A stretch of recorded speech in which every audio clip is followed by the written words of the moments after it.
వాగర్థావివ సంపృక్తౌ వాగర్థప్రతిపత్తయే జగతః పితరౌ వందే పార్వతీ పరమేశ్వరౌ. ఆదిత్యాయ చ సోమాయ మంగళాయ బుధాయ చ గురుశుక్రశనిభ్యశ్చరాహవే కేతవే నమః. శృంగేరి జగద్గురు పీఠాధిపతులకి, కంచి పీఠాధిపతులకి నమస్కారములు తెలియచేసుకుంటూ కార్యక్రమాన్ని ప్రారంభిద్దాం. వీక్షించేటువంటి ప్రేక్షకులు ప్రధానంగా శివాజ్ఞ లేనిదే చీమైన కుట్టదు, అపారమైనటువంటి శివానుగ్రహాన్ని అందించే అద్భుతమైన రోజు గత నెలలో జూలై 13వ తారీఖు రోజున గురించి చెప్పడం జరిగింది.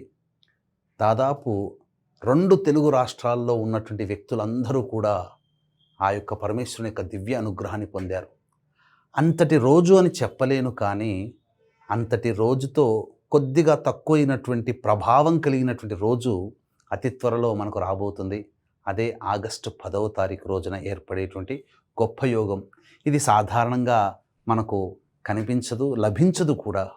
ఎందుకనంటే సోమవారము, ఆర్ద్ర నక్షత్రము, త్రయోదశి తిథి కలిసి ఉన్నటువంటి అద్భుతమైన రోజు. కాబట్టి మీరు ఏ సమస్యలతో ఉన్నప్పటికీ కూడా, మీ పిల్లల వివాహం కావట్లేదు, ఉద్యోగ సమస్యలతో ఎదుర్కొంటున్నారు, అలాగే దాంపత్య సమస్యలు, సంతానపరమైన సమస్యలు, ఒకటా రెండా, ఎన్ని ప్రయత్నాలు చేసినా అన్ని దగ్గర దాకా వచ్చి వెనక్కి వెళ్ళిపోతున్నాయి.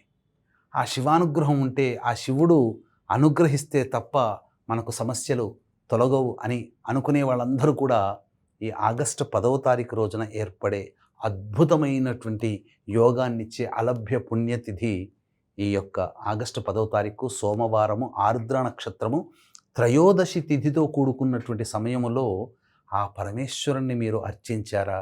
ఆ యొక్క పరమేశ్వరుని యొక్క అనుగ్రహం వల్ల శ్రావణ మాసం లోపల మీ యొక్క సంకల్పం నెరవేరుతుంది అని చెప్పడంలో ఏమాత్రము సందేహం లేదు.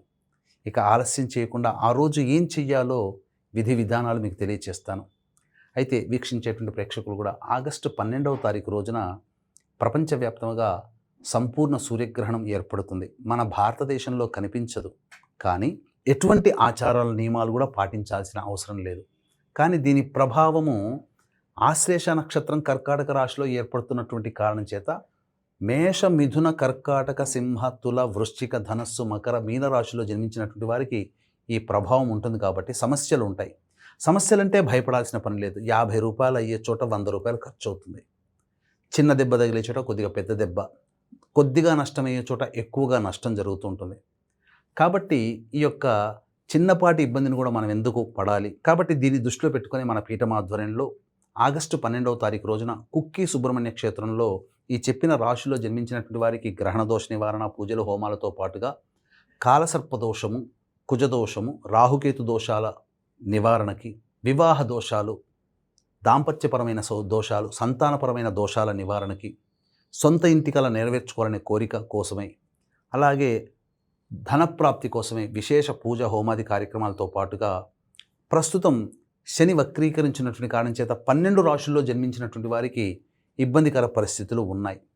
కావున శనిదోష నివారణకి కూడా పూజ, హోమాది కార్యక్రమాలు జరిపించి పూజ చేసిన కరుంగలి మాల ఇవ్వడం జరుగుతుంది.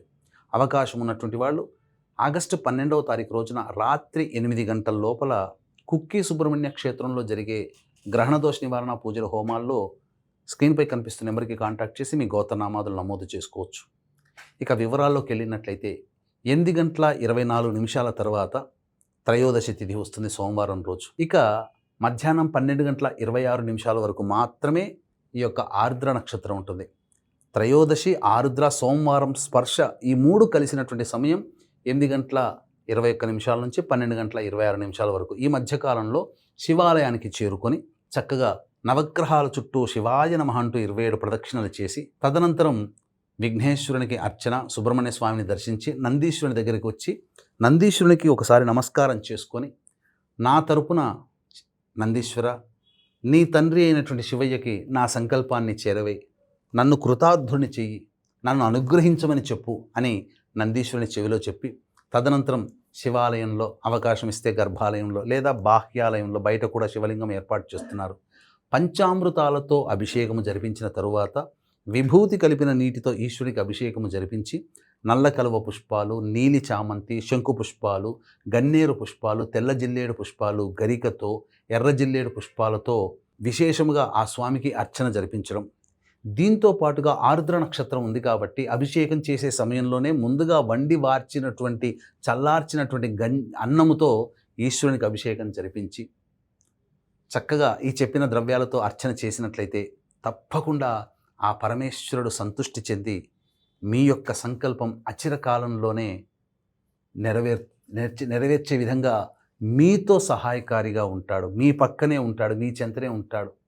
తదనంతరం ఆఖరిగా ఆ పరమేశ్వరుణ్ణి దర్శించి 2 చేతులు అంజలి ఘటించి, శివయ్య నీ వల్లనే ఇప్పటి వరకు నేను నిలబడగలిగాను, నాకు ఇప్పుడు సమస్య వచ్చింది, ఈ సమస్య నుంచి బయటపడేసి నన్ను కృతార్థుని చేసే బాధ్యత నీదేనయ్యా అని ఆ పరమేశ్వరుని భక్తిగా అంజలి ఘటించి నమస్కారం చేసుకొని ప్రార్థించండి. తప్పకుండా ఆ పరమేశ్వరుడు మీ మొర ఆలకిస్తాడు. తదనంతరం అమ్మవారికి కుంకుమార్చన జరిపించండి. అవకాశం ఉంటే ఆ శివాలయంలో పసుపు, కుంకుమ, విభూతి, హారతి కర్పూరం దానం చేయండి. ఇంకా ఒక గొప్ప రహస్యం చెబుతాను. మీ యొక్క సంకల్పం అచిరకాలంలో నెరవేరాలనే ఉద్దేశంతో ఆ స్వామికి 1/4 కిలో పచ్చకర్పూరముతో ఆ స్వామికి దగ్గర జ్యోతి వెలిగించండి. తప్పకుండా ఆ పరమేశ్వరుడు సంతృష్టి పడతాడు. హారతి కర్పూరం కాదండి, పచ్చకర్పూరం. తప్పకుండా మీ సంకల్పం అచిరకాలంలోనే నెరవేరుతుందని చెప్పడంలో ఏమాత్రం సందేహం లేదు. ఇక కుక్కి సుబ్రహ్మణ్య క్షేత్రంలో 12వ తారీఖు రోజున జరిగే సర్వదోష నివారణ పూజల హోమాల్లో కూడా అవకాశం ఉంటే మీరు గోత్రనామాదులు నమోదు చేసుకోవచ్చు. ఆనందంగా జీవిస్తారు. మీ సంకల్పం నెరవేరాలని మనస్ఫూర్తిగా మీ తరపున ఆ పరమేశ్వరుని కూడా నేను ప్రార్థిస్తాను. సర్వం శ్రీ ఉమామహేశ్వర పరబ్రహ్మార్పణమస్తు.